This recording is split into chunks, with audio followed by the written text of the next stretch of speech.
Okay, this is Orlando Wilson. What I want to talk about in this video is a problem I encounter quite often. And that's people that I class as being big fish in a small pond. And these are generally people that in their world, they're experts. In their world, they know everything, etc., etc. But their world is a pretty small world. I've dealt with numerous people like this, and I deal with them all the time. And it can be frustrating from my perspective, especially if I need to work with them or I need to get information from them, etc. And sometimes you have to work with such people. Why? Because they're experts. In their own mind, they're experts. I've said in other videos, you can never be an expert in the close protection business, etc. But in their minds, they're experts. Why? They might be well read in their small environment. They might be very knowledgeable. Within their small social circles, they might be the top guy in their social circles. But again, I wrote it in numerous articles, that when the big fish leave the small pond, they tend to get eaten by sharks.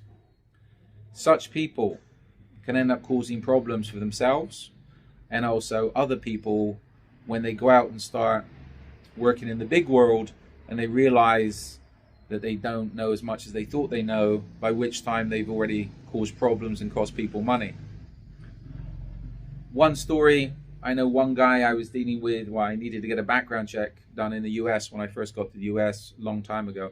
And I mentioned this story in a video I'd done recently about a case I was dealing with. Anyway, I went to the local supposed top private investigator in Hollywood, Florida. And this guy, everybody says he's top, he's the best, he's a good guy, whatever.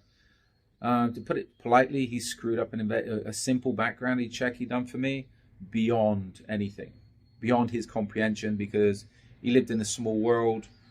They're most probably used to looking for missing cats, let alone anything else.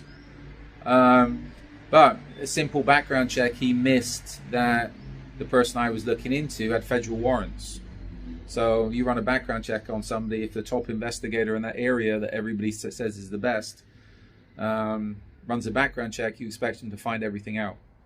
He didn't. They missed the target I was looking at, had federal warrants, and was a federal fugitive. Why? I take it in their world they weren't used to dealing with such cases.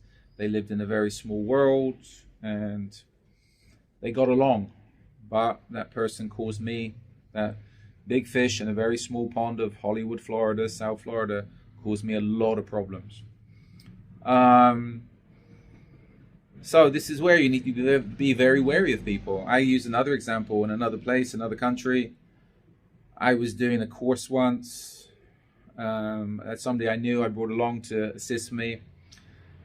A self-defense, hostile environment course. This guy was assisting me with the self-defense phase, and he started telling people when we was talking about pressure points on the body that there's a pressure point here under the nose, that if somebody's hit there, they'll die, etc., etc. There's a kill shot here. And to be honest with you, I was like, what are you talking about, etc. And again, he started arguing with me in front of the students. Anyway, shut him down, etc. And afterwards, after the course, after the class, I said to him, what are you talking about? And why are you arguing with me in front of students? Oh, yeah. I said, where do you get the knowledge from? And the guy sent me where he got the information that if you hit somebody here, it'll kill them. And it turned out to be a sword and sorcery book going back to like the 1930s, like a Conan the Barbarian book. Complete BS. But this guy, in his small world, and again, he was a good guy up to a point, in his small world, was knowledgeable, martial artist, etc., etc., etc. But in his small world, he could get away with stuff. In his small world, in his little pond, yes, he was pretty knowledgeable. But once he started dealing with people that actually knew what they were talking about, and I had students on that course that were scratching their heads when he started talking about a few things, it was like, okay, you're out of your pond now, you're in the sea. You know what? You got chewed up pretty quickly. So this is where when you're dealing with people, and it doesn't mean they're bad people, look at people's experience.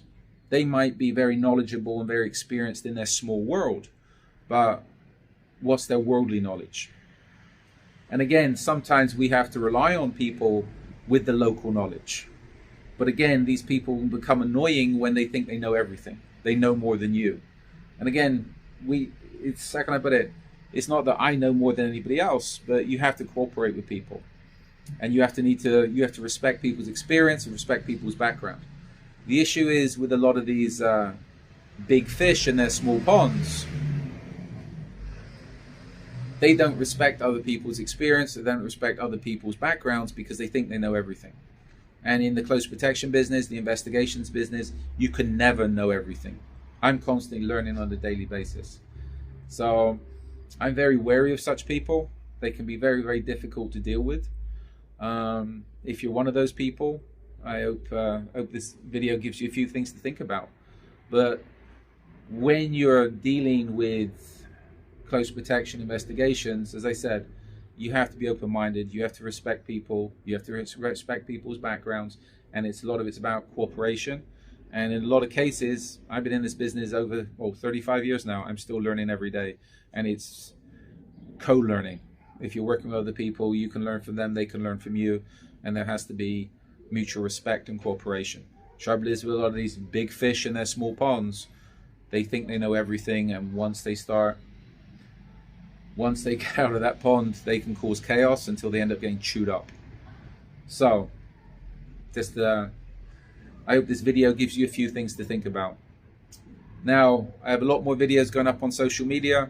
I've got an array of books up on Amazon to do with various aspects of the close protection business, firearms business, security business, etc., etc. So follow us along on social media. Check out the blogs. Check out my blogs. Truth Only Has a Few Friend and the Risk Incorporated blog. There's a lot of articles up there that can answer a lot of your questions, give you some solid information. And again, if you're connected with me on social media, you got any relevant questions, feel free to reach out and I will get back to you in time. In the meantime, I hope this video gives you a few things to think about, and be good, stay safe, and stay out of trouble.